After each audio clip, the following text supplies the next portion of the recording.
Well, well, well. It is always interesting, at least from my perspective, to find out whether or not the outrage is actually worth being angry about. Because in this day and age, I've found that more often than not, it really isn't.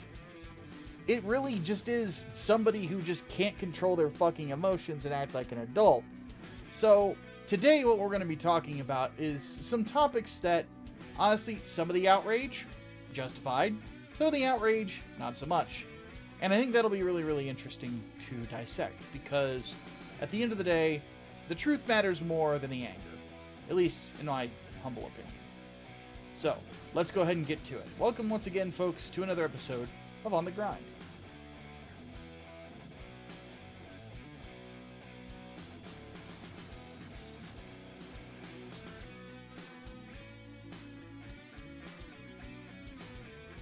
Alright, so to get us started, with me this week is our social media manager, Serena. Hello. And our editor-in-chief, Mike. Hello, hello. So hopefully everybody, if you are out there on the world of social media, do me a favor, send Xavier some well wishes. He would like to be with us this week, but he is feeling a bit under the weather, so hopefully he will get better. We just talked to him before we started the podcast. He sounds like he's improving, but still. You know, we want him to get better. And yeah. This week we've got an interesting series of topics to discuss. We're going to start, of course, with our weekly review. This week is Assassin's Creed Shadows. Oof. Yeah. Now, I did not pay $1 for this game. I'm the one reviewing it. I didn't pay $1 for it. This actually came free with my upgraded processor. And I have to say I was curious about it because obviously there's been a lot of controversy around it, which we'll talk about that after this. But there's been a lot of controversy around it. But the one thing that I feel that some video game companies have is like they have the emergency box. They break glass in case of emergency, right? Develop this game in case we really need money. Which, for those not knowing, Ubisoft is not doing that well financially. I mean, how bad is their stock price at this point? It's really low, last I checked. I believe about it's not looking good. Yeah. To the point where there's some scuttlebutt about maybe the company is going to split up, or things along those lines. Other scuttlebutt is that Tencent is going to probably end up buying them out, which of course would mean that Ubisoft and all of its franchises would be owned by the Chinese government, which is a horrifying scenario. Woo! Yeah, imagine a world where Tom Clancy franchises are owned by China. What the fuck? But, regardless, the, Assassin's Creed Shadows was that game for them. You know, we want to make an Assassin's Creed game, put it in feudal Japan.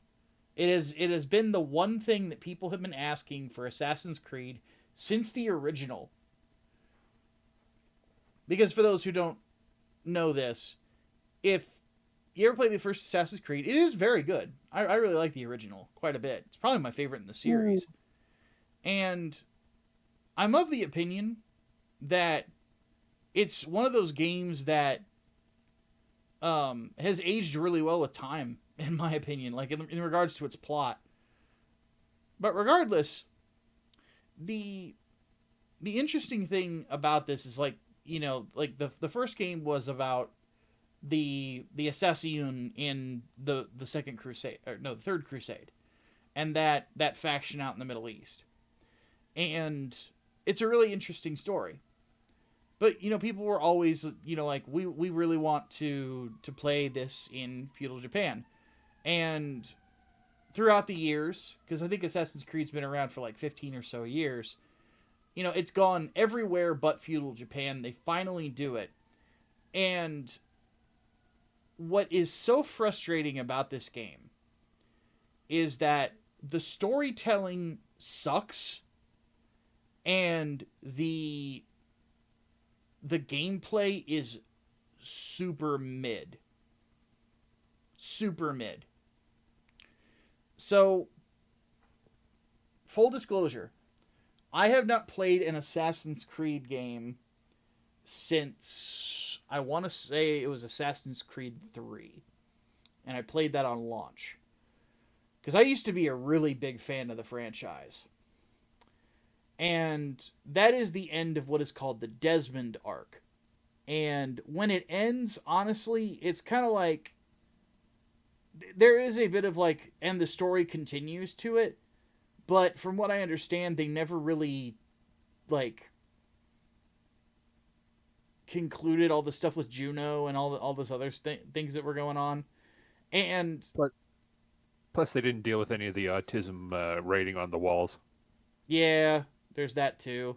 Because there was a whole bunch of autism writing on that wall. If he used his assassin sight to look into that one room where they had the previous prisoner. Yeah, Subject And 16. one of them mentioned the Japanese location that is like to the southeast of Japan. But they don't follow up on that. Yeah, they never Anytime. did. Like, Subject 16, I think, shows up in Assassin's Creed Revelations, and he's suddenly a lot less autistic. And it's kind of disappointing, like, what little they do with it. But regardless, the storyline in this sucks. It's not good. And a lot of it has to just simply do with the fact that it's unengaging. The basic plot is that there are two characters you play as in this. You play as Naoto, who is a kunoichi, a ninja. Mm-hmm. And you play as Yasuke, who is called a samurai in this. Now, in actual history, Yasuke was not a samurai. There's no evidence that he was a samurai. The most that people have been able to find out that's in it, because there's not really a whole lot about him in history, is that he was, at best, one of Nobunaga's bodyguards, or a squire, or like close to what we would consider a squire here in the West. And then at worst, he was basically considered a pet because they were like, there was little respect for outsiders then, and I doubt it would be given any to one that was well, I mean, Black. let's face it, African and black Yeah. in that time. Because I do know one tale of him, in that when he was first like given to them, they spent 3 days washing him because they thought he was covered in charcoal. Yeah. And I really think that they should have done stuff like that with the game, because one of the biggest problems with the writing is its inability to pull punches. It has that same problem of, when it comes to Yasuke, it does feel like HR's in the room a little bit. Like they're not like Veil Guards so much, but HR kind of peeks their head in on occasion. And it's like, folks, he was a slave. Why are we beating around the bush about the fact that he was a slave? You know, like, what the fuck? But like, they make one of the biggest mistakes of modern writing, because modern writing sucks. I've done a whole series about it on my YouTube channel, and this is just one example of it sucking.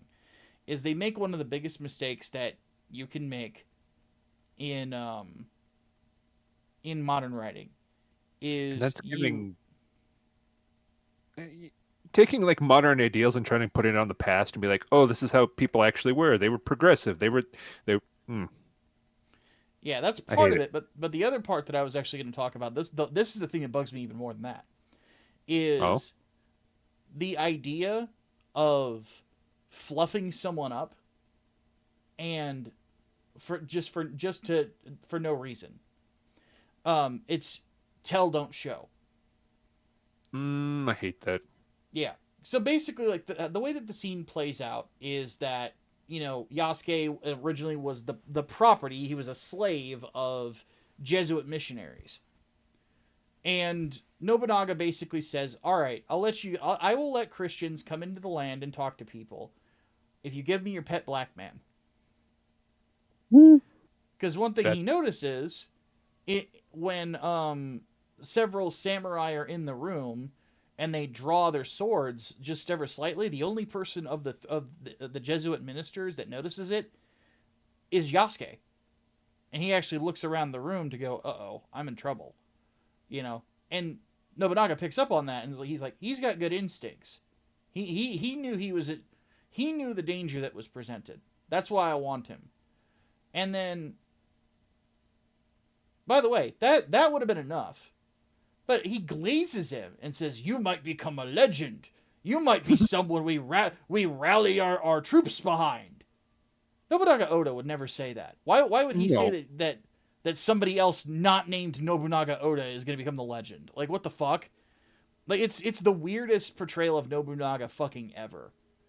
And he's just glazing Yasuke for no fucking reason. And then, you know, they have him become a samurai, which, this is historical fiction.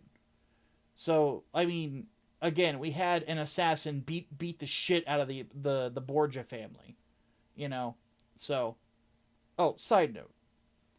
I really hate it when people bring up beating up the Pope.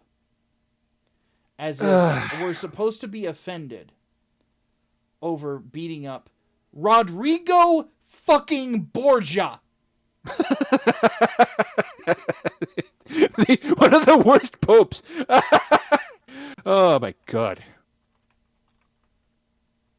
Like, Genuinely. Genuinely, like, a fucking terrible human being. God. How do we say this? There were so many fucking things that his family was responsible for, and oh god, like murder by poison. His wife was really fond of poisoning people. And he was well known for being a complete fucking cocksucker throughout all of Italy. And nobody's gonna flinch seeing that asshole get his just desserts for playing with like the fruit of the garden. Oh yeah. Not a single one. Yeah, the Borgia family are infamous in Italian history for being some of the biggest pieces of shit that Italy has ever seen. So don't try to make me feel bad for beating the shit out of Rodrigo fucking Borgia. Alright? Nah. Piss off. I'm not Catholic anyway, but regardless, like, he's a terrible human being. He was a terrible human being. You know, there's a good reason to want to beat the shit out of him. So it's not the Pope. It's not like the modern Pope who's like a fucking fairy. No. This guy was fucking evil. One of the worst popes that we ever had. Like him and, like, I think it's like Innocent II was the one who fucked up the Black Plague. You know, it's like, there's a bunch of, like, really bad popes. He's one of them. So stop that shit. Regardless, but Yasuke, you know, being a samurai, it is what it is. But the whole thing about it is that, like, the writing is just, it's very stiff, it's very unwieldy.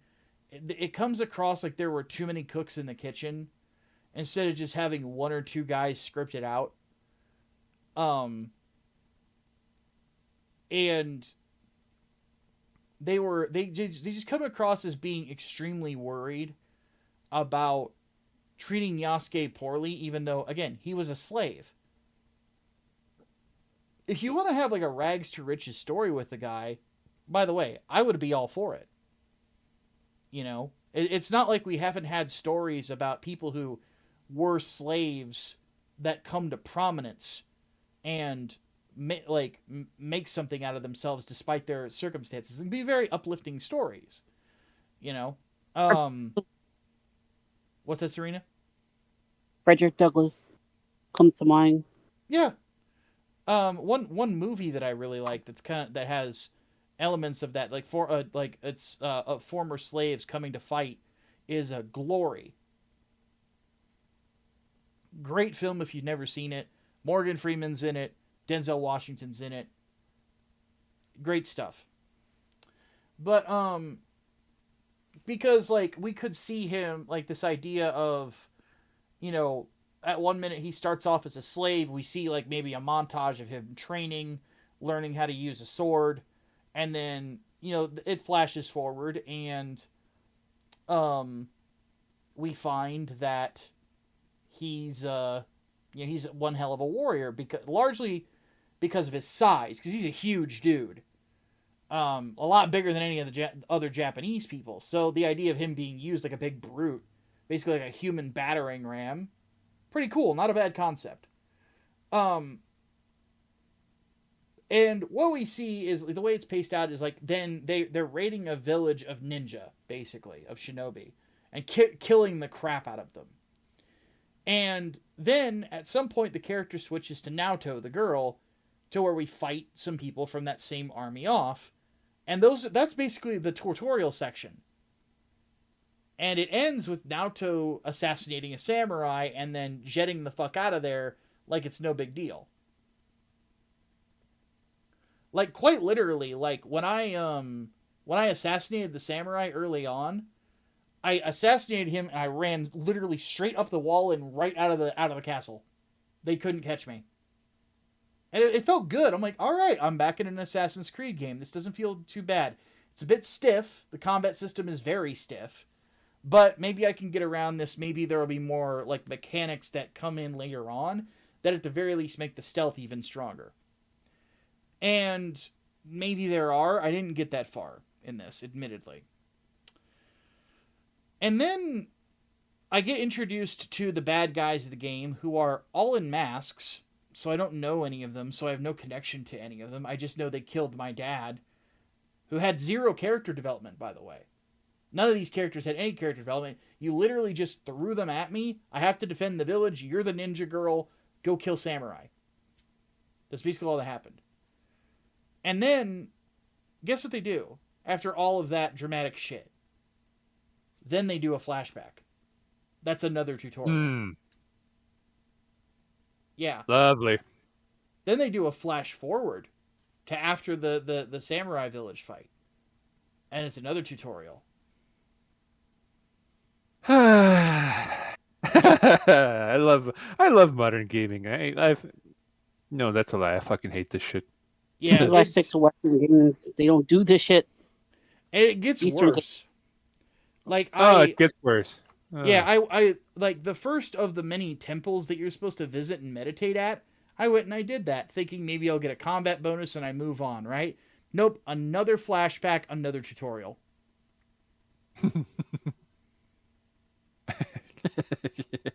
Climb on this yellow. You might want to look at this this yellow thing over here,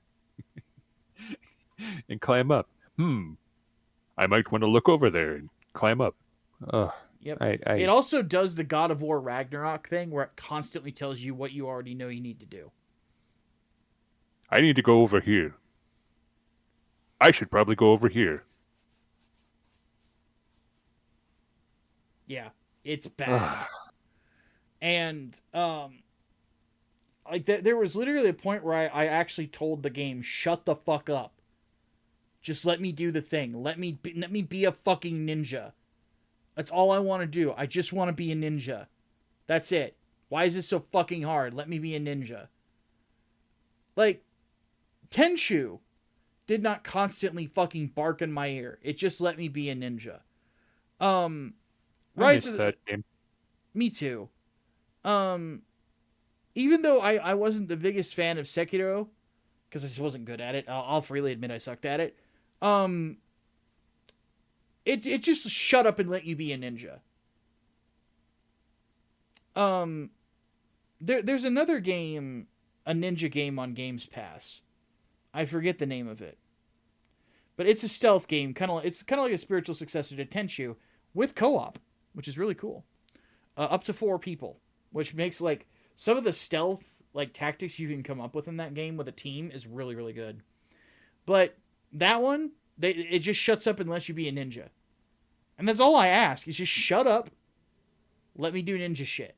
Let me just go around and be a ninja. And it just doesn't do it. It's just, everybody's got to talk. It's like, shut the fuck up. Like, you don't need to consistently tell me what I need to do. I'm not... Please have some respect for the fact that I'm at least of average intelligence and able to, like, press buttons on a fucking game controller and move a character around you. Fucking assholes. So, yeah. And the combat is just very stiff and unwieldy. They're trying to have, like a Dark Souls kind of system to it. Similar controls to that. It just wasn't... I always liked the way that they did it in the older Assassin's Creed games, where it's simple button presses. X attacks, your D-pad switches weapons, you hold... it was the stance system. Like, you hold the right trigger, and it gives you another set of actions with the same buttons. So where you could, like, counter and dodge and all this other shit, and some enemies could only be dodged, some could only be countered. Stuff like that, like the little rock, paper, scissors of it, it works really well. You know, it doesn't just work well in Assassin's Creed, it works really well in the Arkham games, and so on and so forth. And they basically overthought everything with it in this game. God. Yeah, and it's just really unwieldy to play. So, and then on top of that, it's just basically... Then they make it an RPG, too. Of course. I fucking love RPG systems and open world games with... Yeah, single-player ones, too. Like, there's no co-op in this or anything like that. There's no reason for it to be RPG. Just let me stab bad man in face. That's all I ask. Let me stab bad man in face. That's all I need.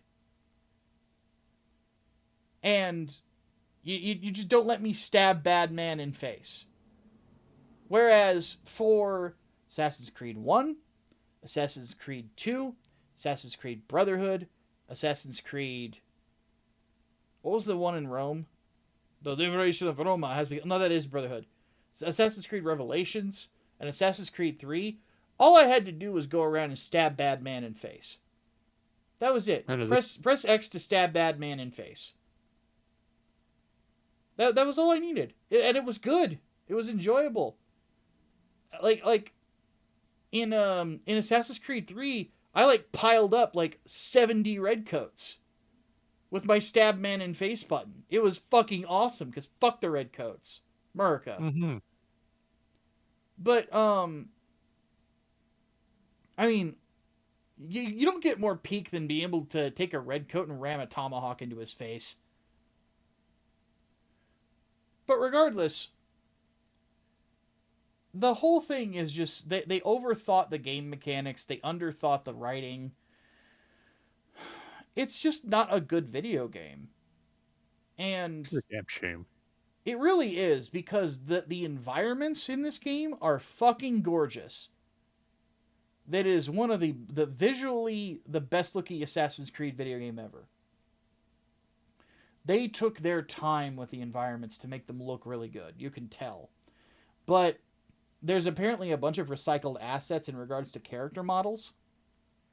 Apparently, the character model of Yasuke is a guy that they had modeled out for DLC for the Division 2 that never came out. I kid you not. Like, it's apparent, like, it's bad. And it's like, what the fuck is going on here? So, honestly, folks, if you're looking for a game where you just want to be a ninja, go and look up Ninja Gaiden Black 2. Oh, that's so fucking ridiculous. Yeah. I never played Ninja Gaiden Black 2, but I've seen people play Ninja Gaiden. I'm interested in the upcoming new installment. It's going to be awesome. Now, one thing I will say is Ninja Gaiden is not a stealth game. It's just run around and be an awesome ninja man. It's hard as fuck. Because I played the Razor's Edge. Jesus Christ, even on like normal difficulties, still gives you a hard time. But if you're looking for like a stealth-based ninja game, the Tenchu series is obviously a really, really good, choice for that. Another one that I really wish got a bit more attention.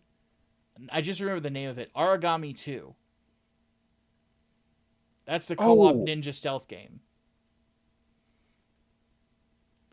Xavier and I played it for a bit ages ago, and it is a really fun co-op experience. Like that, effectively, skip out on Assassin's Creed Shadows. Just go play Origami 2. Just go play that. You will have a lot more fun. It will feel like you're playing Tenchu again. It has a great visual style, a much better one, in my opinion, because it's got an art style instead of just trying to be photorealistic. It ultimately it's just a really fun one. If you're looking for a cheaper game, Mark of the Ninja is another good one. Or if you just want like the best Japanese like ninja simulator / samurai simulator, because you can basically be either, Ghost of Tsushima is the best region.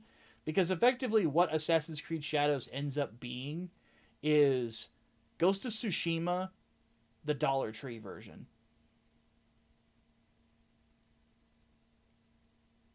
Like, it visually looks good, but not as good as Ghost of Tsushima. It has stealth mechanics, not as good as Ghost of Tsushima. It has swordplay mechanics, but not as good as Ghost of Tsushima. You see where I'm going with this? Ghost of Tsushima. Just go play Ghost of Tsushima or Origami 2. Just go do that. Or Ninja Gaiden. There's so many better options. Like, this is just a hollow cash grab. And I'm glad that it's not really doing that well, honestly, because like Ubisoft needs to learn that the passion needs to come back to these projects. You can't just try to force fucking live service bullshit into fucking everything. especially a single player game of all fucking. I know, God. right? Yeah, like you would think that they would have learned from Ghost Recon Breakpoint. Which, by the way, Ghost Recon Breakpoint, when you turn off all the live service shit, because it has an option for that. They had to patch it in because the sales were so bad and it was so poorly reviewed because of the live service shit. Because it was basically what the question of live service shit in a shooter. Why can't I just shoot bad man in face and they die? Well, because of this and that and this and that. It's like, no. I have a gun. It fires 7.62 millimeter bullets. If I shoot bad man in face, bad man does not get up. Let me shoot bad man in face. Yeah. And they had to pull all that shit out or give you an option to not use it. And when they did that, when they put that in there, it went from being crap to being incredible. I fucking love Breakpoint without the live service stuff. It's a great game because it's basically Metal Gear Solid 5. But with a team of people. And Metal Gear Solid 5 is the shit. So, regardless though, once again, go pick up Origami 2 or go pick up Ghost of Tsushima, go pick up Rise of the Ninja, go pick up Ninja Gaiden. Those games have a lot more passion in them and are just they're wonderful. I really enjoy all of them. So, all right, let's talk about our topics of the week. So we're going to start about more Assassin's Creed Shadows stuff. So this I didn't even get into like the egregious things. I only played Shadows for 2.5 hours. I couldn't keep going. It was so boring. It was so monotonous. It was so stupid. It didn't need all the fucking tutorials. Blah, blah, blah. Like, you just heard all my gripes about it. But the one thing that we've discussed more than once, I think, on the podcast at this point, is the cultural problems of this particular game. Which, both of you guys, insert one if I forget one. One that that caused controversy, obviously, was Yasuke being a samurai and them insisting on it being historically accurate. Oh yes. Mhm. Yes, I remember that. They even got a fake historian who was caught like circular citing himself on Yep. Wikipedia. And then, so that was a problem. Then we find out that they actually didn't have an actual correspondent that was working with them who was an expert on Japanese culture. If I remember right, the expert, quote unquote, was an expert on like like depictions of boy love in Japanese history. Yeah. What the fuck? it's so, it's so Yeah. fucking funny. It's so fucked up.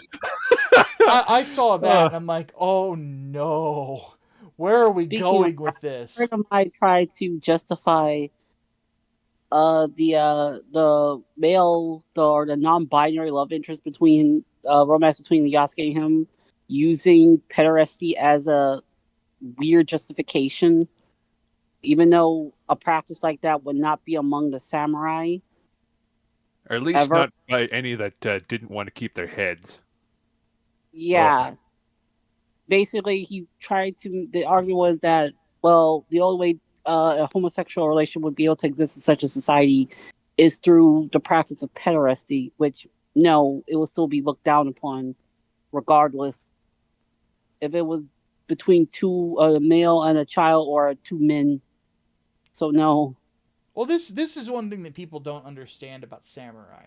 Samurai, this takes place in the Sengoku period.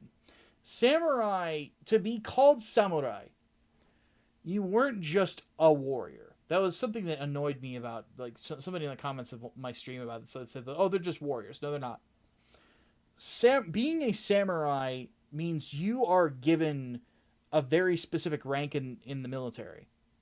You are a commander of men when you are a samurai. You have more training, the best training that you could possibly be offered. You are given an estate. You're given property, which is a big deal in Japan at the time. You are among the elite of the elite at that point. So it's not just like a warrior. That's like saying a green beret is a soldier. Like it's like no, that like this is a level of elite that you don't understand.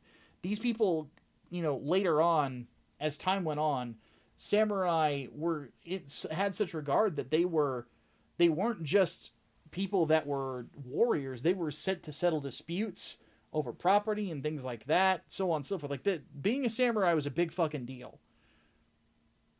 There's a reason as to why Ronin were considered such substantial outlaws, is because you just had one of the most elite warriors that was, revered and such and brought up to be such an elite warrior and statesman and all this other stuff. They just went rogue. And they're just doing whatever the fuck they want now. That's not good. So, or at least that's their logic. So, the idea, what would happen at that point is that Yasuke would be shopped around, basically, like for an arranged marriage. That's something that would happen at that point. Nobunaga would be trying to find a wife for him immediately to try to secure political power for his number one guy, for who was basically his bodyguard in the game. That's exactly what would happen. So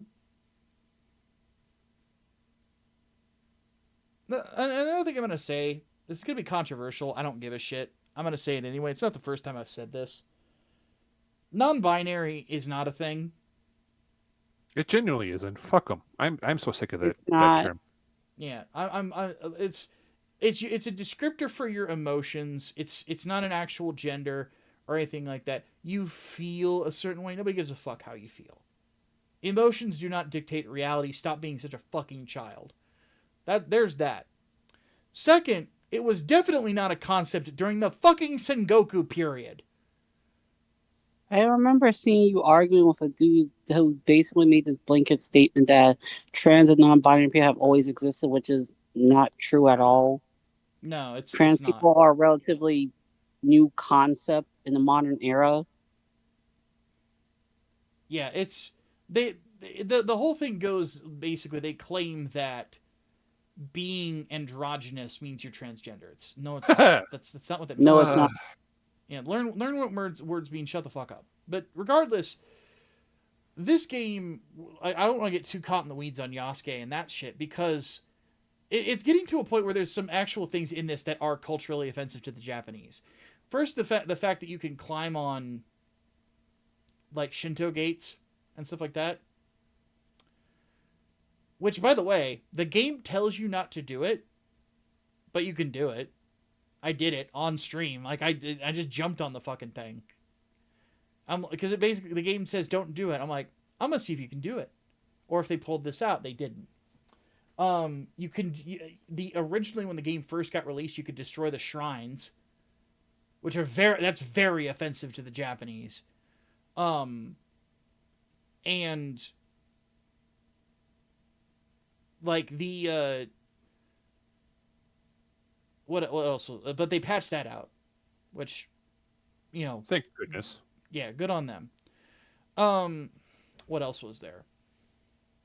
And then there's the idea of Nobunaga's sister having extramarital affair with Yasuke. Here's the thing about that. And so, again, people are going to screech, historical fiction. There's a reason that it's disrespectful. Like, and this is the reason that I don't really like it when they compare it to the fucking Borgias. Nobunaga Oda's sister in Japanese culture is basically a symbol of marital purity. The Borgias are not. The Borgias were fucking cunts. Like Lucretia Borgia is basically synonymous with murder, like straight up fucking poisoned by like a whole bunch of her husbands before she got to her last one. And yeah. Oh goodness. Not to mention there was some brother-sister fucking going on in there. A lot. They got into some fucking sinful bullshit, and Let me just tell you guys out there in media land. Game of Thrones theme starts playing in the background. That's exactly what I was about to reference, because the Borgias, that's who the Lannisters are based on. That's who they're based on. So it's like, so it's like, fuck off with that bullshit. It's not the same thing. He wasn't the Pope. He was one of the worst popes. Nobody fucking cares. Like, the reason that a lot of Christians don't really care that much about the stuff that goes on in the Assassin's Creed games, when it comes right down to it, the consensus around the Crusades is that they're complicated.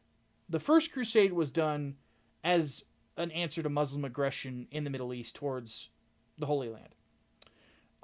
The second Crusade and the third Crusade, though, are a lot muddier. The second especially being the muddiest, because of, the stuff that surrounds the politic around Saladin, who was not, like the guys who came before him. You have King Baldwin and his passing, Guy de Lusignan, and the rise of the Knights Templar, who fucked everything up. And then basically the third Crusade is King Richard coming in to try and clean it up, and having to deal both with Saladin's forces and the body politic of the knightly orders in the Middle East, which was a fucking mess. Oh god, the fucking French king giving so much goddamn land to the Templars. Ugh. Yeah. So the that was genuine. Oh yeah. So the situations are not comparable. They're not, and not to mention the other thing is you can't compare Shintoism to Christianity. Shintoism has a level of materialism to it, whereas a lot of the teachings of Christianity and the teachings of Jesus Christ are that materialism doesn't matter. My kingdom is not of this world. That's actually part of the reason. Quick religious aside, for those who don't know, and I speak on this both as someone who is part of the tribe and as a Christian, is what the Jews were expecting from the Messiah during that time, and some still to this day expect, is a great military leader who will destroy the enemies of the Jews, in which case at the time was the Romans. And here was Jesus Christ saying, that's not what I'm here for. Like, this isn't about just this little plot of land that's, no bigger than New Jersey. Like, this is about the human race and the spiritual health of the human race, because we've all got problems, you know. And I'm paraphrasing, by the way. I'm greatly paraphrasing. So the religions are and cultures are very different from one another. They're not. You can't compare them one to the other, at all. And the Japanese will get very pissed off if you do that, because it is very disrespectful to them. And honestly, I don't like using seeing Christianity used as a cudgel either. So you're disrespecting two cultures, not just one. So fuck you. And what's fuck you in Japanese? Shine or kuso or Shine is die. Yeah. Kuso, I think that's shit. bastard. It's kind of hard to get really harsh in Japanese. Wait, because a lot of it is oh, it is kuso. So what was it? Well, the Japanese just say fuck you. So, but it's just it's with their accents. Fuck you. Fuck you, gaijin. Fuck. But anyway, regardless, like like Nobunaga's sister being a slut, culturally insensitive. Destroying Shinto temples, culturally insensitive, so on and so forth. This got to the point where the Prime Minister of Japan brought this up in Parliament. Because holy shit. Like, I understand it's historical fiction. But up to this point, characters in the Assassin's Creed games that were historical characters, a lot of them got a lot of respect. Like, if they weren't like stupid evil. Like one of the best parts of Assassin's Creed is the end of it. The first Assassin's Creed, when you talk to Richard the Lionheart about the nature of the war in the Middle East at the time. The debate between him and Altair. Where Richard the Lionheart basically goes, oh, so the head of the Templars fucked your people over. Well, here's what we'll do. You fight him. Whoever wins, God will judge. Or whoever loses, God will judge him. I leave it in his hands. And he just lets you fight him and lets you kill him. And after you kill the French fuck, he goes, oh, fair enough. And then he basically just tells you like why he's waging this war. And Altair just is kind of like stunned by it, just by the absolute fearlessness and forwardness. And I'm sitting there going, well, he's called Richard the fucking Lionheart. The hell do you think that means? Like, he's one of all the kings of England, he was probably the most fearless. Which kind of worked to his downfall, because he apparently egged a kid on with a crossbow into shooting him, not thinking he did actually hit. Yeah. And then bro got hit. What are you going to do, kid? Shoot me? Says and man shot. Just... And then the king died from an infected wound from that. And he pardoned the kid before he died, but it didn't really count. So they tortured the shit out of that kid. Yeah, it's unfortunate. But regardless, like, that was done with great respect. Other characters were treated with a lot of respect. Though, I don't know how much respect, I guess, I'd have to talk to an Italian about them having Ezio banging the shit out of Caterina Sforza. I feel like that's accurate. I kind Considering of do Italians. Too. Considering Italians. Let's be real, it's Italians. Yeah, because let's be honest, in that game she was hot. So fuck it. I would I'd do it too. I'm not goddamn. Ezio was winning. Like, god damn it. But like they treated him with respect. With the founding fathers of the United States, they treated them with a lot of respect, which you wouldn't expect from French Canadians. You know? Right? So they did all of that, and it's like, but you can't treat Japanese history with respect. I don't understand that. And it's really weird to me. It's something that in Parliament they're talking about this, and they're largely talking about the fact that culturally speaking, like, they feel shit on, and the Japanese have felt this way for a while. And this is something that I need to say, that just to get something off my chest about it before we move on to the next subject. The one thing, I have not met a ton of Japanese people in my life. I've met a few. But the ones that I have met have been very welcoming people. Yeah, in regards to interacting with their culture. They're decent shits. Yeah. A lot of, like, Chinese Americans that I've met. Same thing. A lot of Korean Americans I've met. Same thing. Indian Americans. Same thing. Like, and I can run the gamut. I'm from Illinois. Like, we have a bit of everything here. Mexicans, Spanish, Italian, especially the Italians. The Italians are super social. I had a friend who got weirded out because he was, like, from Kansas, which is, like, the whitest state in the Union, who didn't know about how the Italian women will kiss you on each cheek when they greet you. And he thought it was the weirdest thing ever. I'm like, it's the Italians, dude. What the fuck? Because I grew up in Chicago, so it's like, I'm used to it. But Italians, Jews, like, all of these cultures, if you're respectful to them, they're respectful to you, and they're welcoming to you. You know, as long as you're willing to respect the boundaries. Like, most people on this planet aren't going to have a problem with you engaging in their culture. I had long, respectful theological debates about the differences between Islam and Christianity with the guy who taught me everything about business, who was a Pakistani guy. You know?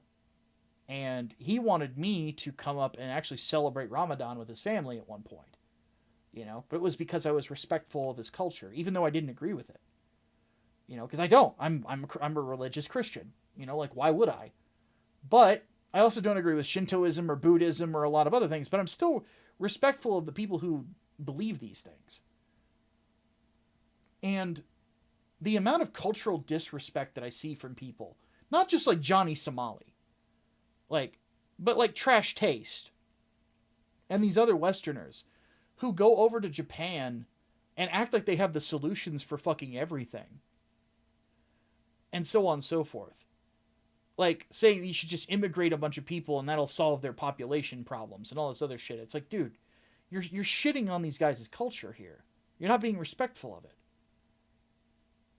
It's one thing to just say, like, let's just import a bunch of people and have them fuck people. It's like, no, dude. Like, what the fuck? Like, how do you think that's going to go over? Stop being such a fucking asshole. You know?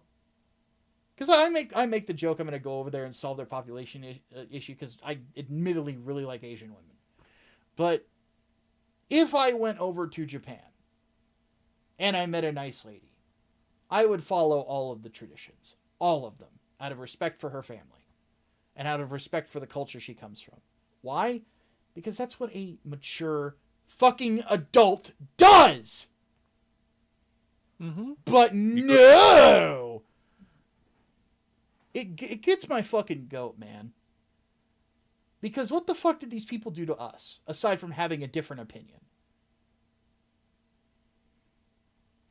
I can't think of a fucking thing outside of, the obvious. But, that was like 50 years ago, like 60 years ago. Come on. Yeah, like, that was Imperial Japan. It's different vibe. Different vibe. So, when it comes right down to it, folks, like, honestly, I really wish Are we that, brothers now? Yeah, like, I really wish that we could just be more respectful to cultures, even the ones we disagree with. If they're not trying to kill you, like, there's no reason to be dicks about it. There's just no reason to. Especially if you're going to make art about a different culture. You know? Like, when I'm working on the next Inglewood book, writing it and everything, and there's ninjas in it, because ninjas are fucking cool. And the lead character in it is black, and oddly enough, about the same size as Yasuke, if not bigger. But the way that I went about it was to try to make sure that it comes across as respectful to the Japanese culture and Japanese legend and things along those lines. I don't want to shit on these people. I want them to understand that the reason I do this is I admire their culture. I think it's cool, and I like engaging with it, and I hope that, they do the same thing. In my opinion, if Japanese people want to come over on 4th of July and enjoy brisket and barbecue, by all means, come on over. So yeah. I've ranted enough. I think that's all I got to say about that. All right. Helldivers 2. So, we're going to blame Serena for this one. It's all her fault. She did it again. How dare she? Get the spray bottles. No spraying. No bullying. But, so Serena made us aware of this. Apparently there were Grum's tweets. Grum's tweets. Mark, calm down. Calm down, Mark. Just a touch, just a little, just a little, please. Jesus Christ, dude. Log off for a bit. Spend some time with the missus. Just log off. It's okay, dude. It's gonna be all right. But he threw a fit because there was apparently some inquiry about Helldivers 2 at the United Nations.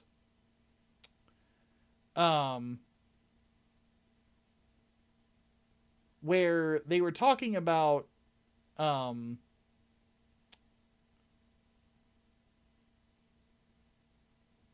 what was it? Well, they got a message from the UN at one point. So let me read this article. I'm going to read some excerpts from an article from PC Gamer, so you don't have to. So at a talk at 2025's Game Developers Conference titled Helldivers 2, Capturing Lightning in a Bottle, Arrowhead CEO John Pildestedt reiterated for anyone out of the loop that yes, the game is meant to be ironic and the fight for Super Earth was always meant to paint players as dispensable henchmen. What is Helldivers 2 fundamentally? It would probably be a fun co-op shooter where you're put in the shoes of the evil side of grunts of pop culture. How many seconds would you be able to survive? And yeah, the game is very obvious about that. It's very tongue-in-cheek. It pulls a lot from the Starship Troopers movie, which is also very tongue-in-cheek and about shit like that. And it was a pretty fun co-op game until they ruined it.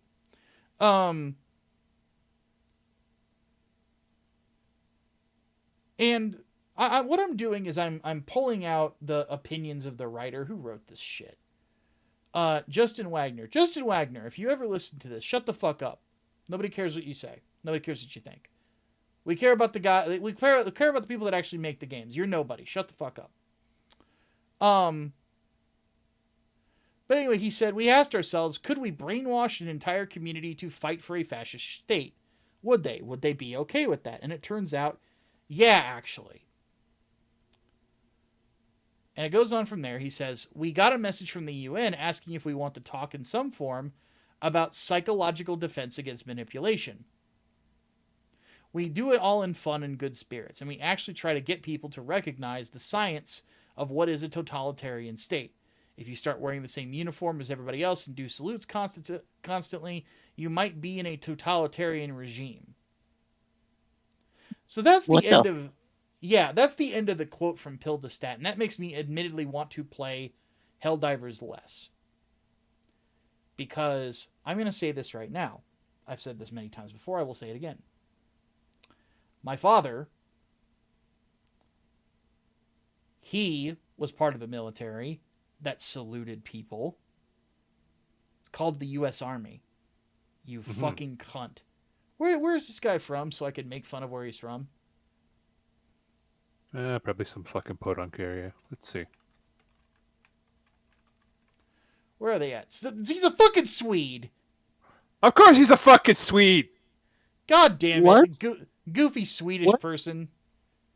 What is with Europeans having the most fucking weird ass opinions when it comes to like politics in general? I don't... we were actually talking about this before the podcast. Like, it's always the Europeans. Always. always the Europeans with these goofy ideas, and they suggest the dumbest shit. Like the Trash Taste guys, they're all European, you know, and they suggest the dumbest shit. You know, tourist taste, rather. And the idea that because I want to play a fun shooter with my friends and say things ironically does not mean that I support fascism or you have gotten me to support fascism. Not to mention, why are we ignoring the context of the video game you created? Because you made the enemies of the game bugs that want to kill everyone, or Terminators that want to kill everyone.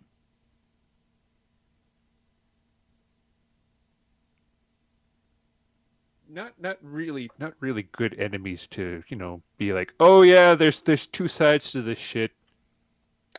Because crying out loud. This is some real. You should be able to talk to the demon's energy. Oh god, Doom Eternal was so great for that. Oh, it really was. Because here's the thing. There are several dystopian fictions out there in video game world where you fight for a side that is not really the good guys.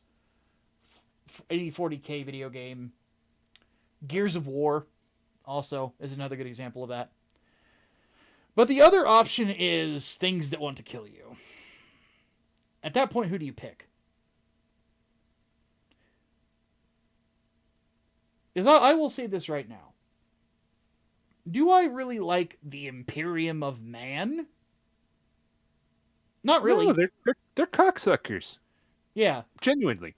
Like, I like the Salamanders. I like the Blood Angels. I like a lot of the chapters within the Space Marines, except for like the Iron Hands and the fucking like Marines Malevolent. Oh. But I like them. I like the Guard. But try to find me somebody that actually likes the Inquisition. Unironically. They like Eisenhorn, not the Inquisition. Well, yeah, exactly. Like there's some Inquisitors. Everyone likes specific Inquisitors. But the Inquisition? No. Everyone knows they're cocksuckers, and everyone knows that they basically have only as much power as everyone's allowed to let them have. Yeah. At the same time, nobody really likes them. I can't think of a single person. Yeah. Here's another one. The Adeptus Administratum. Oh, fuck those guys. Fuck them. Jesus. Goddamn fucking pencil pushers. Nobody likes them. Nobody likes the bureaucracy of these groups. It's the same thing in Gears of War. Nobody likes the COG government, but we love Marcus, we love Dom, we love all those guys.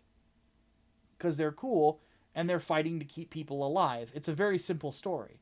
It's the same reason that, like, it's the same reason why Vulcan in 40K is one of the most beloved Primarchs. He fights for the people. That's his concern. The battle cry of the Salamanders, aside from into the fires of battle unto the anvil of war, is for the Imperium and its people. And there's other Space Marine chapters that follow the same thing that aren't just Sons of Vulcan, you know, that are very concerned with the people, you know. The Blood Angels will preserve civilian lives. The Space Wolves. The Space Wolves went to war with the Grey Knights over the lives of civilians. You know? And if Leman Russ was around when that happened, he would have found Kaldor Drago and fucking destroyed him for everybody to see, and it would have been glorious. He'd be like, fuck your tangerine, and just fuck him up. It'd be great. But,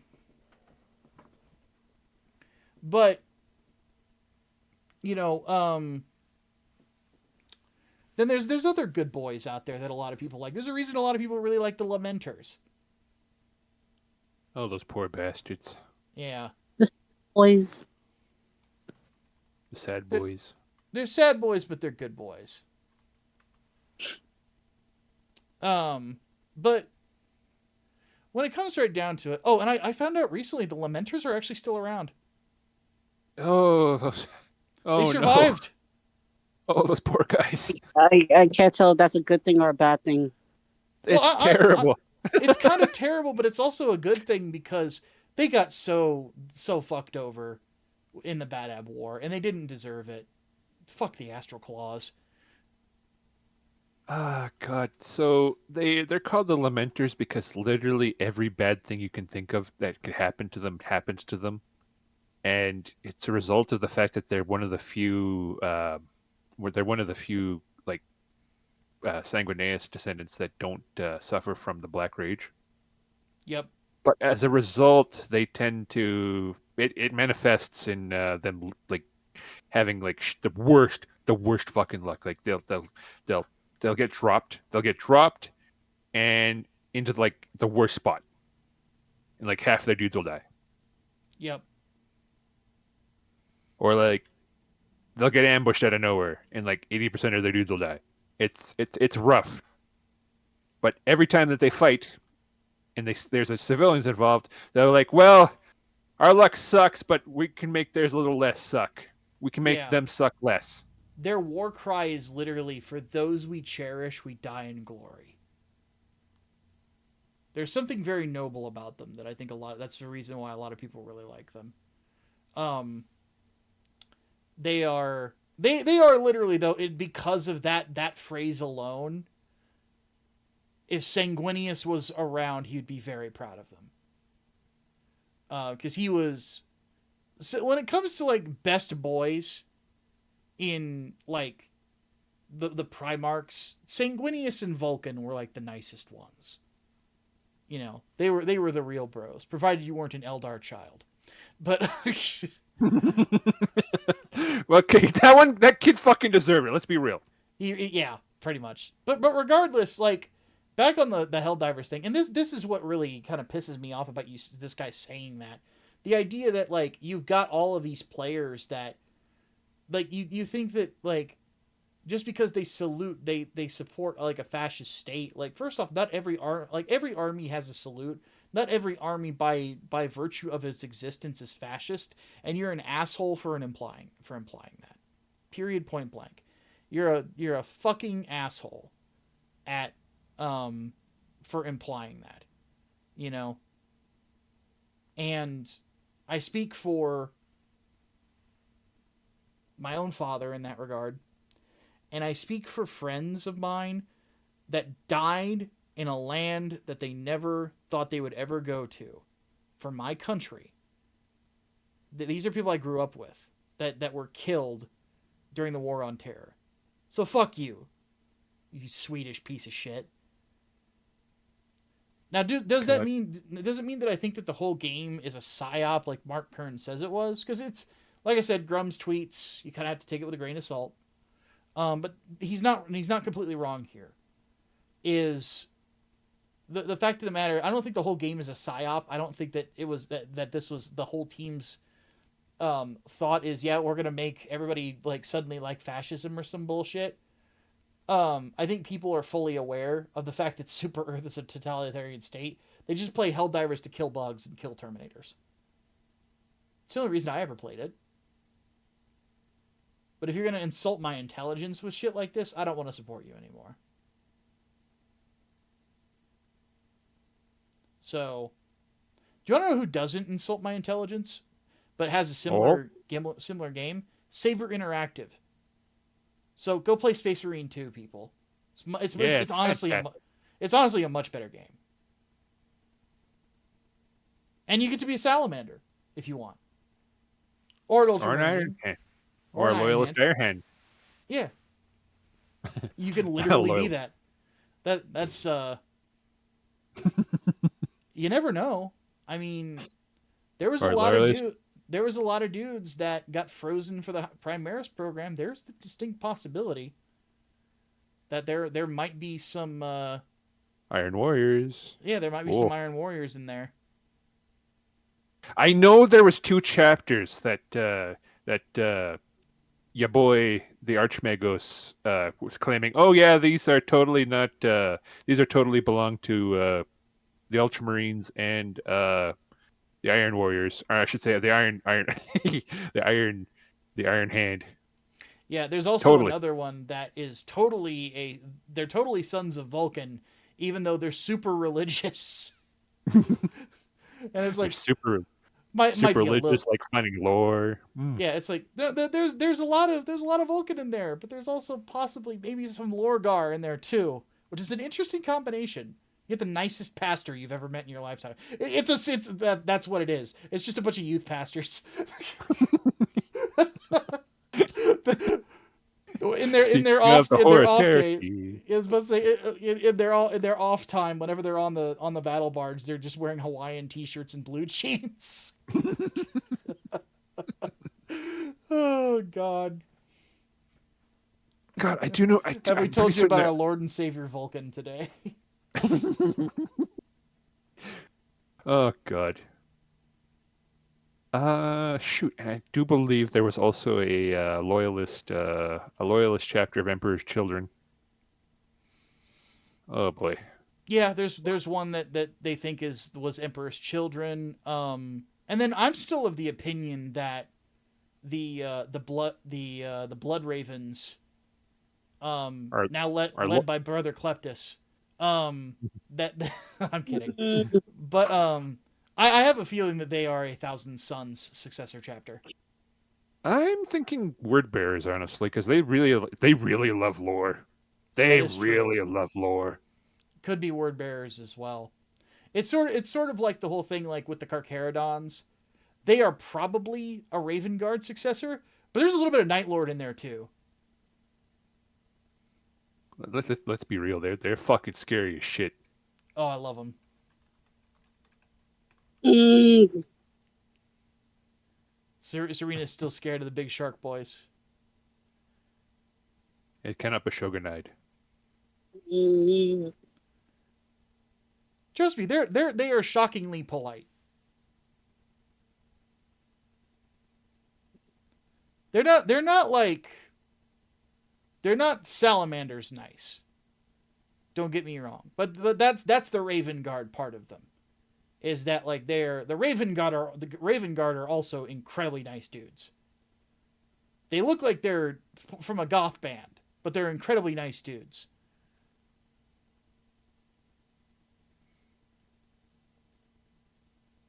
And Tyberos is the shit. Mm-hmm. I feel the need to just say that. Almost goes without saying. Yeah, though don't get me wrong, Bale Shar is who that's who the Carcharodons books by Robbie McNiven follow. He's a badass too.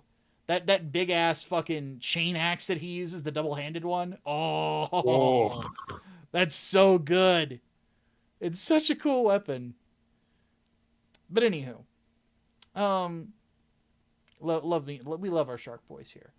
But regardless, fuck the head of Arrowhead. Just fuck him. I'm gonna hit the button. Fuck him.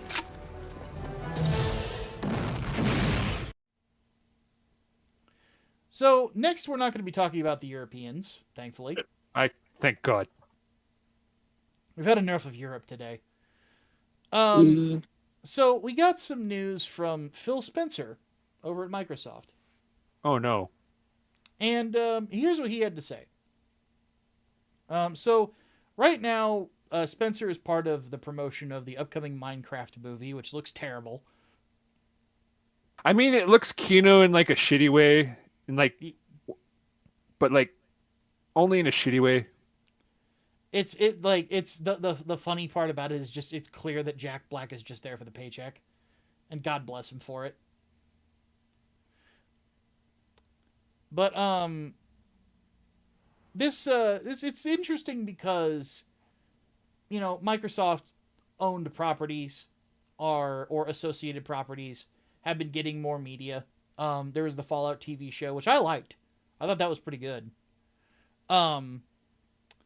But basically he basically got asked about Halo because the Halo TV show did not go very well. largely because the writers didn't know anything about Halo and didn't care, and they publicly said as much. So that was a bad idea. But here's what Spencer had to say. He said, "We're learning and growing through this process, which is giving us more confidence in that we should do more. We learned from doing Halo. We learned from doing Fallout. So all of these build on themselves, and obviously we'll have a couple that miss. But what I'd say is to the Xbox community that likes the work is you're going to see more because we're gaining confidence and we're learning through this. So this opens up the possibility that there could be more things along those lines. The IGN article that I'm quoting from is from Wesley Yin Poole, who is kind of 50-50 on things. Says that Netflix, they reminded in 2022 Netflix optioned a live action adaptation of Gears of War, but we haven't heard anything about it since then. And then since Microsoft owns Activision Blizzard, you could do a Call of Duty movie. You could have another Warcraft movie. What I would love to see, honestly, is a StarCraft animated series. That would be perfect, and then you could lead into leading for Ghost. God, I am so mad at them for canceling Ghost. I am still to this day mad, so fucking furious. Oh, dude, I was really looking forward to playing that on GameCube, and it's just never happened. Not to mention, it's just it would be so easy to do, because honestly, you could just use the engine that the game is built in. It still looks really good. Or something like that. You could do it 3D animated. It wouldn't be that hard. The voice cast for StarCraft is incredible. Especially just the fact, what was his name? Was it Arterius in Legacy of the Void? The character that John Delancey plays. Shoot. I couldn't tell you. Shoot, I'm sorry. I'm looking it up.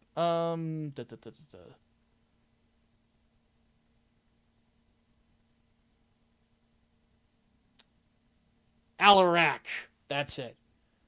Alarak was an awesome character. And again, it's John Delancey. It's Q. How can you complain? I'm certain you can find it, but I can't think of one. Yeah. And then, of course, Trisha Helfer did really good as Sarah Kerrigan. I really liked her as Kerrigan. This I did not know. I didn't know that Mary Elizabeth McGlynn did voice work in StarCraft 2. I just now found that out. Wow. For those who don't know, that's the voice of Motoko Kusanagi.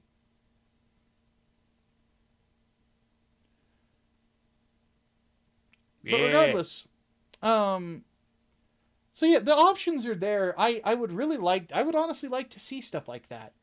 My opinion is this, is that you don't need to make live action everything. That's the big thing. If you have the option of doing animation, especially like a long TV show, do it. Because I would be down to see it. And I think it might work better, I think Secret Level really showed that is a very good. Yeah, that's a very good option for that sort of thing. Another series where Warhammer 40K kind of dominated, because goddamn that 40K fucking with the Ultramarines was so good. God, and then you get to see fucking Leandros being a cunt, sending literally 5 bros just to die, just to get rid of fucking your boy here. Yeah, Titus. I just want at the beginning of the next Space Marine game, because Space Marine 3 did get announced recently. I just want Calgar to just chuck him across the room and start beating the shit out of him with those giant power fists of his. And then we just run the gamut of all the people who like Titus in the Ultramarines just kicking the shit out of Leandros. First it's Calgar, then he gets finished. Then Malum Kaido comes in and starts beating the piss out of him. And then, just for funsies, we throw in, I'm Cato Sicarius, because Cato Sicarius, for those who don't know, is Titus's successor. Cato was a massive fanboy of Titus. And fucking since everyone's Primaris, that means Rabout Gilliaman's awake, so that way he could line up and kick Leandros' ass. Oh, I would so be down for that. Because apparently even he wasn't pleased that it happened. So yeah. So in short, fuck Leandros. But beyond that, just when it comes right down to it, okay, what the fuck? I'm sorry, folks. I just have to say this. I don't know why this is on the internet, but somebody photoshopped Cato Sicarius at Los Pollos Hermanos.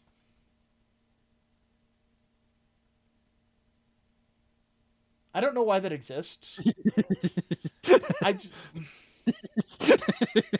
Though now that I think about it, could you imagine having just a company of Space Marine, or not a whole company, let's say a squad of Space Marines pull up to a restaurant for fried chicken?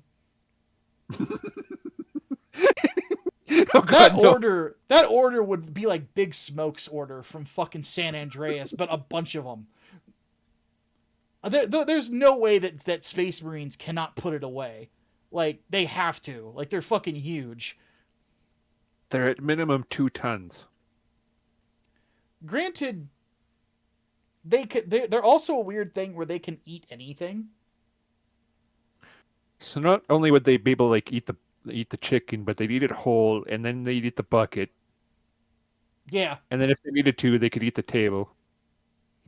Pretty much. Which, the implications of that are hilarious to me. Because I was mentioning this, I was playing Space Marine 2 with Brainbox, who's like my lead mod over on my channel. Mm-hmm. And we mentioned the idea, it's like, the funny thing about being a Space Marine, we killed all these Tyranids, and we could go back and barbecue them, and it would, in lore, would make perfect sense. I think there's a couple that actually do that. Yeah, and it's like, huh. In which case, it begs the question. And for anybody out there that listens to the podcast before we close out, I'm genuinely curious what you guys think. What do you guys think would be the best way to cook a Tyranid? I'm thinking you would boil them like crab legs. You'd have to. They're goopy looking inside. Because they're basically like, we say that they're bugs, but they're kind of like crustaceans, more so. Like, unlike an insect, like their carapace is a lot thicker.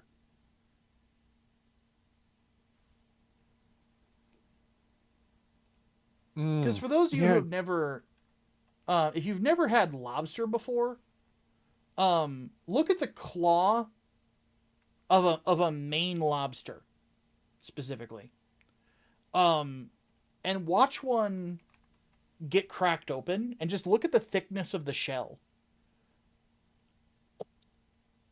Like, it's shockingly thick and durable. And what?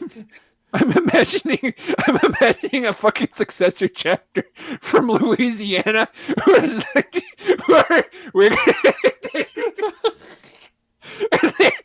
we're gonna get that tender ball ready here. Oh yeah. It's a salamander successor chapter called Sons of the Bayou.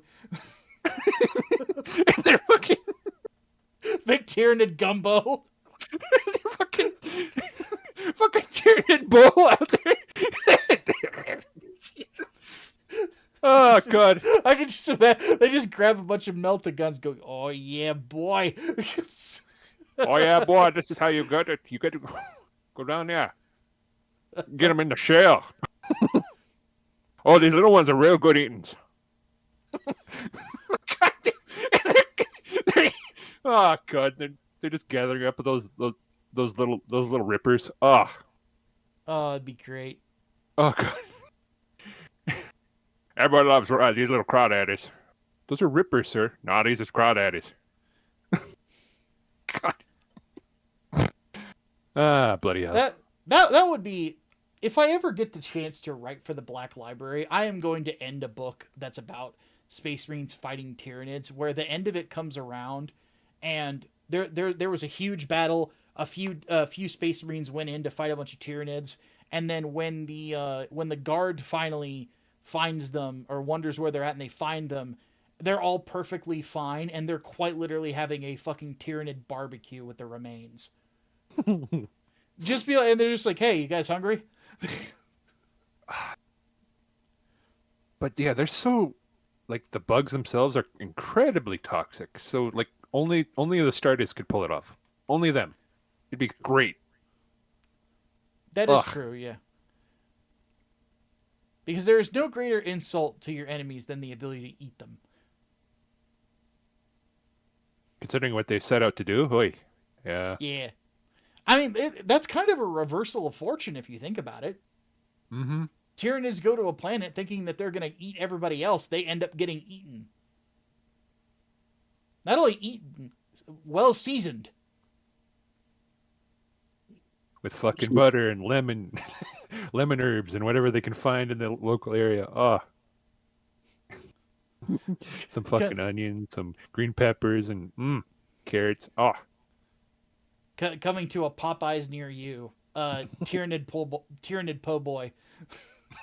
God damn it. I'd eat it. I'd give it a shot. Why not? Fuck it.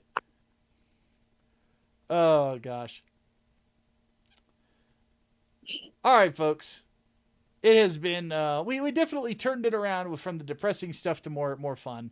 Anytime we get to talk about, like, 40K stuff, I feel like we have a good time because it's such a fun universe. But yeah. So to go ahead and leave this off, just remember Vulcan lives. Mm-hmm. And yeah, things start to feel better. But for those of you out there who are playing the home game, we appreciate you listening to us once again here on the Grind. If you enjoyed it, of course, leave us a rating, so on and so forth. Tell your friends, tell your family, tell your lovers, however many of them you have, from 0 to 50. It doesn't matter. We appreciate you nonetheless. So on that note, we're going to go ahead and bring this show to a close. We'll see you guys next week. But until then, my name is Micah Curtis, the head of Grindstone Arts. I will see you all next week, and so will these guys. Later. Bye. Frick.